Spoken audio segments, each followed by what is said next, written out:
സംസ്ഥാനത്തെ വനിതാ സ്ഥാനാർത്ഥികളിൽ ഒരാൾ ശോഭ സുരേന്ദ്രൻ. ബി.ജെ.പിയുടെ 5 സ്ഥാനാർത്ഥികൾ വനിതകളാണ്. ഈ തെരഞ്ഞെടുപ്പിൽ NDA മത്സരരംഗത്തിറങ്ങുന്ന 20 സ്ഥാനാർത്ഥികളിൽ 5 പേർ വനിതകളാണ്. അതിലേറ്റവും ശക്തിയായ വനിതാ സാന്നിധ്യമാണ് ശോഭ സുരേന്ദ്രൻ. ബി.ജെ.പിയെ സംബന്ധിച്ചിടത്തോളം A ക്ലാസ് മണ്ഡലമല്ല ആലപ്പുഴ. പക്ഷേ കഴിഞ്ഞ 3 തെരഞ്ഞെടുപ്പുകൾ പരിശോധിക്കുമ്പോൾ നിർണായകമായ വോട്ട് വിഹിതം അതിന്റെ കാര്യത്തിൽ ഒരു കുതിച്ചുചാട്ടം തന്നെ വന്നിട്ടുണ്ട് ആലപ്പുഴയിൽ.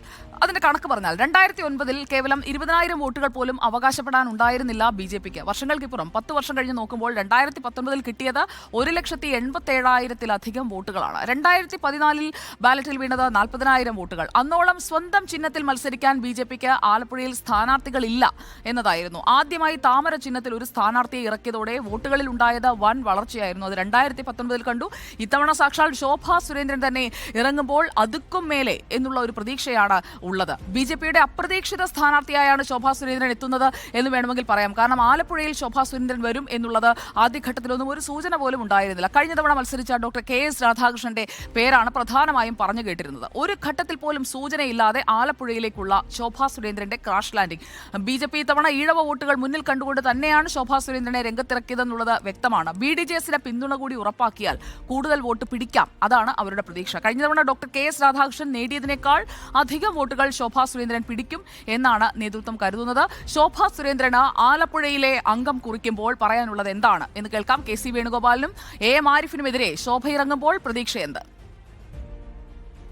ജനാധിപത്യത്തെ പണാധിപത്യം കൊണ്ട് അട്ടിമറിക്കാൻ സാധിക്കുമോ എന്നാണ് രണ്ട് മുന്നണികളും പരിശ്രമിച്ചുകൊണ്ട് മുന്നോട്ട് പോകുന്നത്. അധികകാലം പാവങ്ങൾ ഇങ്ങനെ പറ്റിക്കാൻ പറ്റില്ല.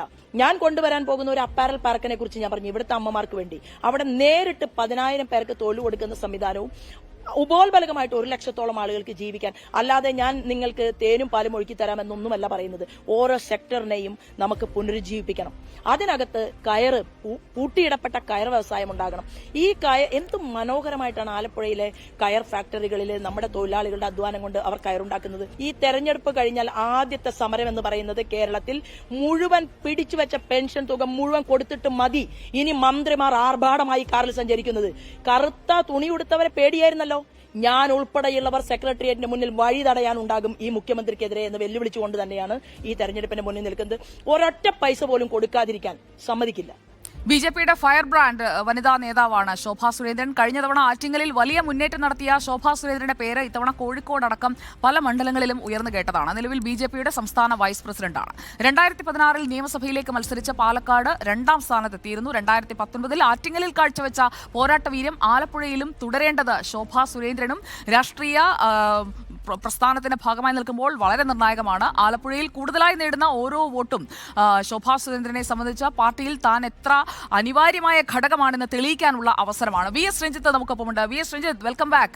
ശോഭ സുരേന്ദ്രന് വ്യക്തിപരമായും ഇത് പ്രൂവ് ചെയ്യേണ്ട ഒരു ഘട്ടമാണ്. അതുകൊണ്ട് തന്നെ ആറ്റിങ്ങലിൽ അത് പെട്ടെന്ന് ഒഴുകി വന്നതല്ല, ശബരിമല കൊണ്ടുവന്നതല്ല. ശോഭ സുരേന്ദ്രൻ എന്ന കാൻഡിഡേറ്റിന്റെ മികവിന് കിട്ടിയതാണ് എന്ന് തെളിയിക്കണമെങ്കിൽ ആലപ്പുഴയിലും അതേ പെർഫോമൻസ് കാഴ്ചവെക്കണം. KC കൂടി മറുഭാഗത്തുണ്ട്. ആലപ്പുഴ എളുപ്പമാകുമോ ശോഭയ്ക്ക്?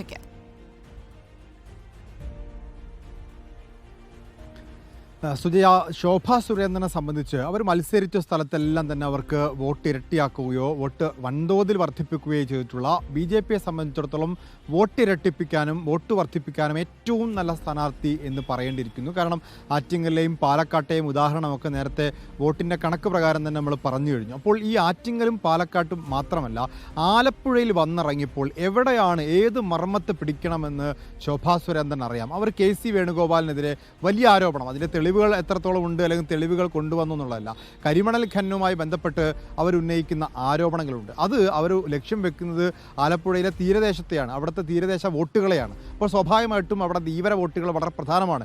KS രാധാകൃഷ്ണന് കഴിഞ്ഞ തവണ ഏറ്റവും ഗുണകരമായതും ആലപ്പുഴയിലെ ധീവര വോട്ടുകളായിരുന്നു. ആ വോട്ട് ബാങ്ക് ഒട്ടും ചോർന്നു പോവാതെ കിട്ടണമെങ്കിൽ ആലപ്പുഴയുടെ തീരദേശത്തെ പിടിക്കണം എന്ന് അവർക്കറിയാം. മാത്രമല്ല, അവിടുത്തെ നരേന്ദ്രമോദി വന്ന തിരുവനന്തപുരത്തെ ചടങ്ങിൽ അവർ ഏറ്റവും കൂടുതൽ ചേർത്ത് വെച്ചത് SNDP ആണ്. അവർ പുകഴ്ത്തി പറഞ്ഞ വെള്ളാപ്പള്ളി നടേശനെയാണ്. എന്തുകൊണ്ട് അങ്ങനെ പറഞ്ഞു? അവർക്കറിയാം BDJS-ൻ്റെയും SNDP-യുടെയും വോട്ടില്ലെങ്കിൽ ആലപ്പുഴയിൽ ഒന്നും നടക്കാൻ പോകുന്നില്ല. അപ്പോൾ കൃത്യമായി എവിടെ വോട്ട് ബാങ്കാണ്, ഏത് വോട്ട് ബാങ്കിൽ പിടിച്ചാൽ കാര്യം നടക്കുമെന്ന് കൃത്യമായി അറിയാവുന്ന, എങ്ങനെ പറഞ്ഞാൽ വോട്ട് കിട്ടുമെന്ന് അറിയാവുന്ന, കൃത്യമായി കണക്കറിഞ്ഞ് കളമറിഞ്ഞ് കളിക്കാൻ സാധിക്കുന്ന ഒരു സ്ഥാനാർത്ഥി എന്നുള്ളത് തന്നെയാണ് ആലപ്പുഴയിൽ ഇത്തവണ BJPയെ സംബന്ധിച്ചിടത്തോളം ഒരു പ്ലസ് പോയിന്റ്. മാത്രമല്ല, മാറി വരുന്ന രാഷ്ട്രീയ സാഹചര്യത്തിൽ ആലപ്പുഴയിൽ വലിയ സ്വാധീനമുണ്ടാക്കാൻ BJPക്ക് സാധിക്കുന്നുണ്ട്. BDJSന്റെ പിന്തുണയുള്ളതുകൊണ്ട് തന്നെ അവിടെ വോട്ട് ഉയർത്താൻ പറ്റുന്നു. AV താമരാക്ഷൻ 2014 നേടിയതോ അതിനു മുമ്പ് 2004 നേടിയതോ ഒന്നുമല്ല. 2004 19,000 ആയിരുന്നെങ്കിൽ അത് AV താമരാക്ഷൻ എത്തുമ്പോൾ 40,000 മാത്രമേ ആവുന്നുള്ളൂ. പക്ഷേ നമുക്കറിയാം, ഇവിടെ 2019 KS രാധാകൃഷ്ണൻ മത്സരിച്ചപ്പോൾ 1,80,000 എത്തി. അതിൽ കൂടുതൽ വോട്ടുകൾ, 2.5 ലക്ഷത്തോളം വോട്ടുകൾ ലക്ഷ്യം വെച്ചുകൊണ്ടാണ് ശോഭാ സുരേന്ദ്രൻ മത്സരിക്കുന്നത്. അവർക്ക് ഒരു കമ്മ്യൂണിറ്റി പിൻബലമൊന്നുമില്ല. കാരണം അവിടെ അവർ ഈഴവ സമുദായമാണെങ്കിൽ കൂടി അത് ഈ പറയുന്ന തെക്കോട്ടുള്ള ഒരു ഈഴവ സമുദായമല്ല. അതുകൊണ്ട് തന്നെ അവർക്ക് എത്രത്തോളം SNDP വോട്ട് കിട്ടുമെന്നുള്ള സമുദായത്തിൻ്റെ കണക്കല്ല. പക്ഷേ അവർ SNDPയുടെ പിന്തുണ പൂർണ്ണമായി ഉറപ്പിക്കുന്നുണ്ട്. BDJSന്റെ പിന്തുണ പൂർണ്ണമാക്കുന്നുണ്ട്.